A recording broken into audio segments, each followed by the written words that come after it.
तो आज के इस वीडियो में हम सीखेंगे केमिकल रिएक्शन एंड इक्वेशन, यानी कि रासायनिक समीकरण और रासायनिक अभिक्रिया क्या होता है उसके बारे में सीखेंगे।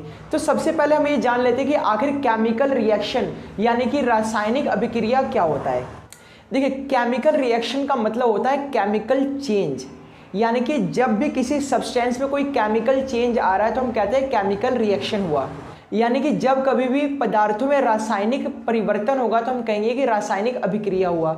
अभी रासायनिक परिवर्तन का मतलब क्या है, जैसे मान लीजिए फॉर एग्जांपल दो सब्सटेंसेस है, वो दो सब्सटेंसेस आपस में केमिकल रिएक्शन करते हैं, रासायनिक अभिक्रिया करते हैं और उससे एक नया प्रोडक्ट बनता है जिसका केमिकल और फिजिकल नेचर कुछ और है। तो इसी को हम केमिकल रिएक्शन कहते हैं। तो केमिकल रिएक्शन का सिंपल सा मीनिंग क्या होगा, अगर इंग्लिश में डेफिनेशन बोले तो chemical reaction is a process in which new substances are formed and the new substances are different in their chemical and physical nature as compare to the reactants. अभी reactants क्या होता है ये भी अभी हम समझेंगे। हिंदी में अगर बोले तो रासायनिक अभिक्रिया क्या होता है। रासायनिक अभिक्रिया एक ऐसी प्रक्रिया है जिसमें नए प्रकार के सब्सटेंसेस का होता है, यानी कि पुराने जो सब्सटेंस है उसकी प्रकृति और जो अभी नया सब्सटेंस हमारे सामने आया उसकी प्रकृति, चाहे वो भौतिक प्रकृति हो चाहे वो रासायनिक प्रकृति हो, पूरी तरह से अलग हो। चलो, ये तो शब्दों का माया जाल था, इसको आसानी से समझने की कोशिश करते हैं। चलिए देखते हैं। देखिए, केमिकल रिएक्शन को समझने के लिए पहले मैं आपको एग्जांपल देता हूं, फिर डेफिनेशन पे आएंगे। क्लियर है? सबसे पहले हमारे सामने एग्जांपल है O2। ये हमारे सामने एग्जांपल है O2। O2 एक गैस है, आप जानते हैं। प्लस हमारे सामने एक और एग्जांपल है H2, ये भी गैस है। आपको पता है जब कभी भी दहन करना हो यानी कंबशन, यानी कि अगर से किसी चीज़ को जलाना हो तो बिना ऑक्सीजन के प्रेजेंस में उसको जलाना पॉसिबल नहीं है। ठीक है, तो ऑक्सीजन की प्रकृति यानी नेचर दहन करना यानी कि वस्तुओं को जलाना। क्लियर है? और हाइड्रोजन, आपको पता है हाइड्रोजन भी बहुत ही पावरफुल गैस है जिसका इस्तेमाल किया जाता है एनर्जी के रूप में, यानी कि हाइड्रोजन भी जलाने में बहुत ही ज़्यादा ईजी होता है। हाइड्रोजन से बहुत ज़्यादा पावर जनरेट होती है। क्लियर है? तो ये दोनों के दोनों जो गैस है ये सपोर्ट करते हैं कंबशन यानी कि दहन को, इससे चीज़ों को जलाया जाता है। क्लियर है? अब देखिए, ऑक्सीजन है, ये एक गैस है। यहाँ पे देखिए हाइड्रोजन है, ये भी एक गैस है। अभी दोनों गैस आपस में रिएक्शन करने जा रहे हैं, लेकिन उससे पहले आप चीज़ों को समझो जरा। इसकी प्रकृति क्या है? ऑक्सीजन की प्रकृति है चीज़ों को जलाना, हाइड्रोजन की प्रकृति भी है जलाना, मतलब कि ये हाईली कंबस्टिबल गैसेस है, मतलब बहुत तेज़ी से जलने वाले हैं। क्लियर है? अब देखिए इस रासायनिक परिवर्तन में क्या होता है।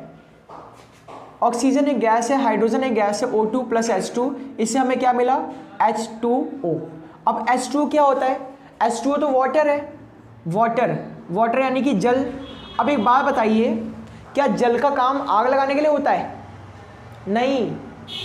क्या पानी का काम आग लगाने के लिए होता है? नहीं। पानी का काम तो आग बुझाने के लिए होता है। लेकिन ये क्या, ऑक्सीजन, ये जो जल है ये बना किससे? एक तो हाइड्रोजन से, एक ऑक्सीजन से। ऑक्सीजन का काम क्या होता है? आग लगाना। हाइड्रोजन का काम क्या होता है? आग लगाना। इनकी प्रकृति देखो, इनकी प्रकृति क्या है? आग लगाने वाली, बस आग लगाते ही ये इनकी प्रकृति, इनका नेचर क्या है? आग लगाना। अब इधर देखो, इन दोनों के बीच में केमिकल रिएक्शन हुआ यानी कि रासायनिक अभिक्रिया हुआ। अब इससे हमें कुछ पदार्थ मिला। क्या पदार्थ मिला? हमें मिला H2O। H2 यानी कि वाटर, जल। अभी जल की प्रकृति क्या है? जल की प्रकृति है आग बुझाना।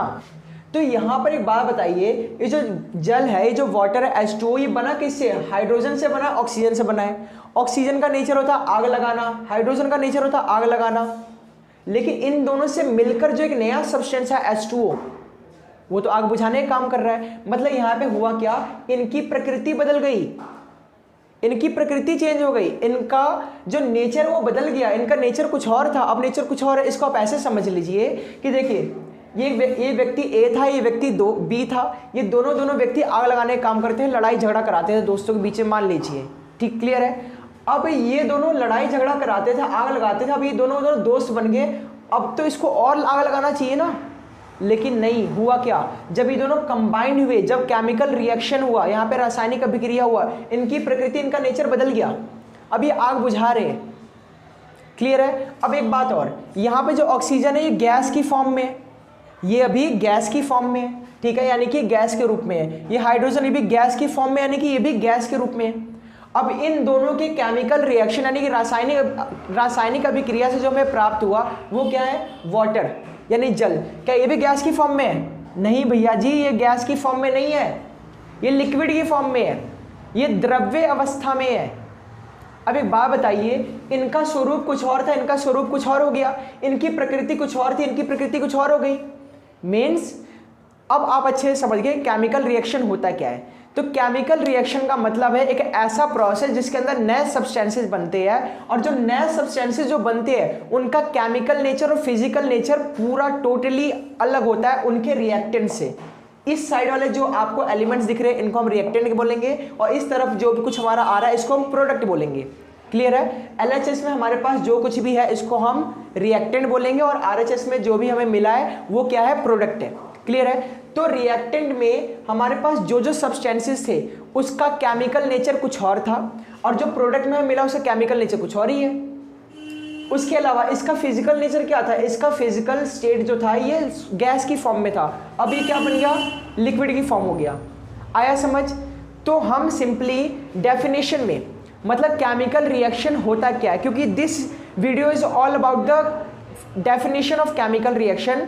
सो इस एग्जाम्पल के जरिए मैंने आपको डेफिनेशन समझाने की कोशिश की है। अब एक बार दोबारा मैं आपको डेफिनेशन रिपीट कर, आपको अच्छे से याद हो जाएगा क्लियरली कि केमिकल रिएक्शन क्या होता है। Chemical reaction is a process, यानी कि रासायनिक समीकरण एक ऐसी प्रक्रिया है इन विच, जिसके अंदर, जिसमें एक नया पदार्थ का निर्माण होता है, in which new substances are formed, एक नए पदार्थ का निर्माण हुआ, इसी को क्या बोलते हैं? Chemical reaction. और जो हमें नया पदार्थ प्राप्त हुआ है, जो हमें न्यू सब्सटेंस जो हमें प्राप्त हुआ है, वो न्यू सब्सटेंस का chemical and physical nature totally अलग है, चेंज है, बदल गया है। So what is the final definition? मैं पहले एक बार इंग्लिश में बता देता हूँ फाइनल डेफिनेशन, फिर एक बार हिंदी में बता दूंगा, आप नोट कर लीजिएगा। इंग्लिश में केमिकल रिएक्शन क्या होता है? तो chemical reaction is a process in which new substances are formed and the chemical and physical nature of the new substances are totally different from the initial substances, और you may say reactant। अब मैं हिंदी में एक बार repeat कर देता हूँ, आप अच्छे से नोट कर लीजिए कॉपी में कि रासायनिक अभिक्रिया क्या होता है। तो रासायनिक अभिक्रिया एक ऐसी प्रक्रिया है जिसके अंदर एक नए पदार्थ का निर्माण होता है, और उस नए पदार्थ की जो रासायनिक और जो भौतिक प्रकृति है वो पूरी तरह से बदल चुकी होती है, चेंज हो चुका होता है, उनके अभिकारकों की प्रकृति पूरी तरह से बदल चुकी है, चाहे वो रासायनिक प्रकृति हो चाहे भौतिक प्रकृति हो, पूरी तरह से टोटली चेंज हो चुका है। तो इसी को कहते हैं केमिकल रिएक्शन। एक बार और अच्छे से रिपीट करते हैं, ढंग से समझिएगा केमिकल रिएक्शन क्या होता है। इंग्लिश में chemical reaction is a process in which new substances are formed and the nature of new substance, the chemical and physical nature of the new substance is totally different from their reactants. This video is for class 10th student and this is the first part of this video.